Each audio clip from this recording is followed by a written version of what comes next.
लेकिन यहां अश्वत्थामा कुछ दिन बीत गए, उसके मन में जो प्रतिशोध की भावना है, जो बदले की भावना है, वो शांत नहीं हुई, वो और भड़क गई, बदला लेने का भाव। और अश्वत्थामा को पता चला कि पांडव वंश का एकमात्र कुलदीपक उत्तरा के गर्भ में है। उत्तरा कौन? अर्जुन का विवाह भगवान श्री कृष्ण की बहन सुभद्रा के साथ हुआ था। सुभद्रा और अर्जुन के बेटे हुए अभिमन्यु, जो अभिमन्यु चक्रव्यूह भेदन में मारे गए। अभिमन्यु की पत्नी है उत्तरा, उत्तरा गर्भवती है। पांडव वंश का एकमात्र कुलदीपक उत्तरा के गर्भ में, पांडव वंश का एकमात्र कुलदीपक उत्तरा के गर्भ में था। और अश्वत्थामा ने उस पर ब्रह्मास्त्र छोड़ा, और जब उस पर ब्रह्मास्त्र छोड़ा और देवी उत्तरा ने एक आग के गोले को जब अपनी ओर आते हुए देखा, तो एक तरफ से उत्तरा भगवान कृष्ण से प्रार्थना करती है, पाहि पाहि महायोगिन देव देवत जगतपते, हे जगतपति कृष्ण पाहि माम पाहि माम पाहि माम। एक तरफ से उत्तरा और दूसरी तरफ से महारानी कुंती। कुंती जानती है कि कृष्ण रथ पर बैठ गए हैं और हस्तिनापुर से द्वारिका के लिए निकल पड़े हैं। कुंती गई तो रथ के सामने जाकर के खड़ी हो गई और दोनों हाथ जोड़ करके महारानी कुंती ने भागवत के प्रथम स्कंद के 8वें अध्याय के 18वें श्लोक से प्रथम स्कंद के 8वें अध्याय के 43वें श्लोक तक, मतलब 26 श्लोकों में महारानी कुंती ने भगवान कृष्ण से प्रार्थना की है उत्तरा के गर्भ को बचाने के लिए कि आप रक्षा करो। 26 श्लोकों में रथ के सामने हाथ जोड़ के खड़ी हैं और पहले श्लोक में कहती हैं, नमस्ते पुरुषं त्वाद्योमीश्वरं प्रकृतेः परम अलक्ष्यं सर्वभूतानां अंतर्बहिरावस्थितं मायाजवनिकाच्छन्नो मज्ञाधोक्षजमभयम् न लक्ष्य से मूढ़ दृशा नटो नाट्यधरो यथा तथा परमहंसानां मुनीनां ममलात्मनां भक्ति योग विधानार्थं कथं पश्येम हि स्त्रिया कृष्णाय वासुदेवाय देवकी नंदनाय च नंद गोप कुमाराय गोविंदाय नमो नमः। नमः पंकजनाभाय नमः पंकजमालिने नमः पंकजनेत्राय नमस्ते पंकजांग्रे यथा ऋषिकेश खलेन देवकी कंसेन रुद्धाति चिरं सुचार्पिता विमोचिता हम च सहात्मजा विभो त्वयैव नाथेन मुहुर्विपद्गणात् विशान महाग्ने पुरुषाद दर्शनात् असत्सभाया वनवास कृच्छता मृधे मृधेनेक महारथास्त्रो द्रोण्यस्त्रतश्चास्म हरेवि रक्षिता विपदः सन्तु नः सस्वद तत्र तत्र जगद्गुरो भवतो दर्शनं यत् स्याद् आपुनर्भव दर्शनम्। नमो अकिंचन वित्ताय निर्वृत्त गुणवृत्तये आत्मा रामाय शान्ताय कैवल्य पतये नमः। मन्ये त्वां कालमीशानम् अनादिनिधनं विभुं समं चरन्तं सर्वत्र भूतानां यन्विषाकली जन्म कर्म च विश्वात्मन्न जस्यां कर्तुरात्मनः तिर्यनश्रूयादासु तदत्यन्त विडम्बनम्। गोप्या दधे त्वतिकृतागसिदाम तावत् याते दशासु कलिलाञ्जन सम्भ्रमाक्षं वक्त्रं निनीय भवभावनया स्थितस्य सा मां विमोहयति भीरपि यद्बिभेति।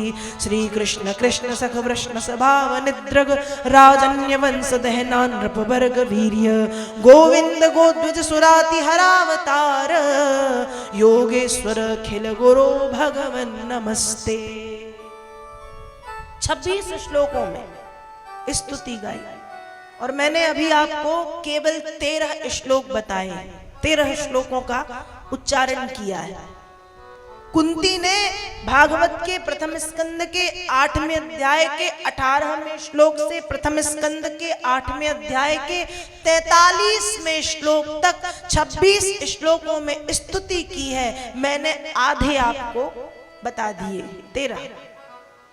लेकिन यदि पूछा जाए कि इन 26 श्लोकों में से मुझे कौन सा अच्छा लगता है, सबसे प्यारी स्तुति, तो सबसे अच्छी स्तुति तो वैसे सभी अच्छी होती, लेकिन सबसे अच्छी जिसमें कुंती ने कृष्ण से कुछ मांगा है। क्या मांगा है? जब हम भगवान के पास जाते हैं तो हम भगवान से क्या मांगते हैं? हम धन मांगते हैं, हम संपत्ति मांगते हैं, हम मांगते हैं दुख दूर कर दो, नौकरी लगवा दो, बेटे बेटी की शादी करा दो। ये हमारी समस्या ऐसी होती। कुंती ने क्या मांगा? देखो, कुंती ने जो मांगा है वो आज तक ना कोई मांग पाया है और आगे वो ना कोई मांगेगा। क्या मांगा? विपदः सन्तु नः सस्वद तत्र तत्र जगद्गुरो। कुंती कहती है, हे जगत गुरु कृष्ण, यदि देना हो तो विपत्तियां दे दो। क्या दे दो? विपत्तियां।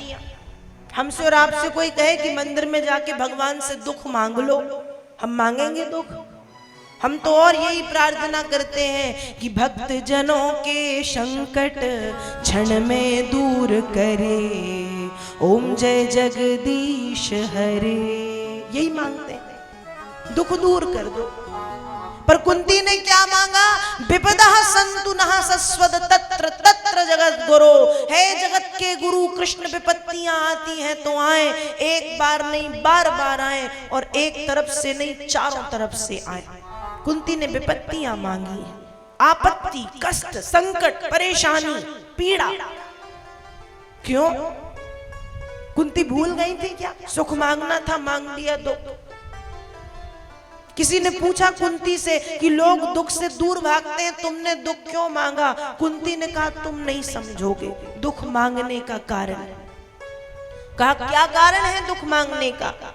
कहा, दुख मांगने का कारण यह है कि जब दुख आता है तो भगवान नाम स्मरण बना रहता है, भगवान की याद बनी रहती है, और जब भगवान की याद बनी रहती है तो भगवान का दर्शन भी हो जाता है। तो कृष्ण का दर्शन करने के लिए एक आपत्ति और विपत्ति की कौन कहे? कुंती जिंदगी भर आपत्तियों से घिरी रहने के लिए तैयार है, लेकिन बस भगवान की याद और भगवान का दर्शन बना रहे।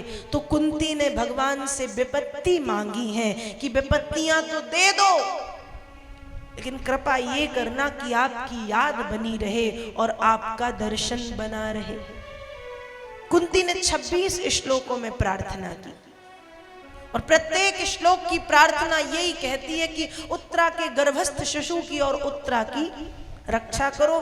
कुंती की स्तुति सुनकर के भगवान ने अंगुष्ठ अवतार धारण किया, उत्तरा के गर्भ में प्रवेश कर गए। प्रवेश करने के बाद अश्वत्थामा के द्वारा छोड़े गए उस ब्रह्मास्त्र को अपने ऊपर ले लिया, और उत्तरा की भगवान ने उत्तरा के गर्भ की रक्षा की।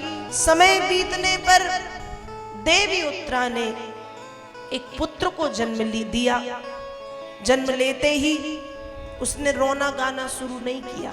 हमारे यहाँ बच्चों का जब जन्म होता है तो वे रोते हैं, और रोते नहीं तो जबरन उन्हें रुलाया जाता है, और जो पैदा होते ही व्यक्ति रोता है तो जिंदगी भर हमारा रोना खत्म नहीं होता।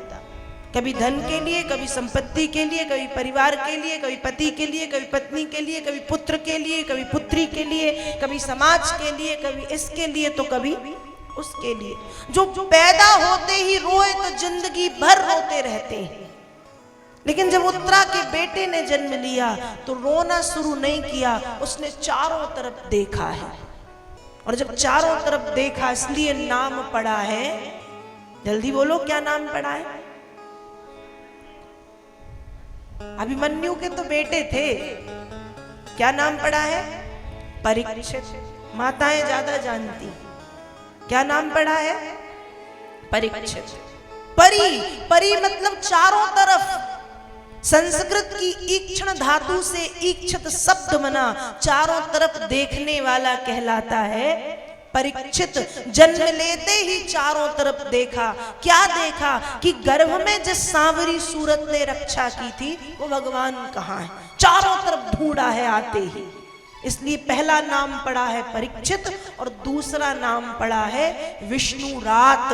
विष्णु के द्वारा रक्षित थे इसलिए विष्णु रात।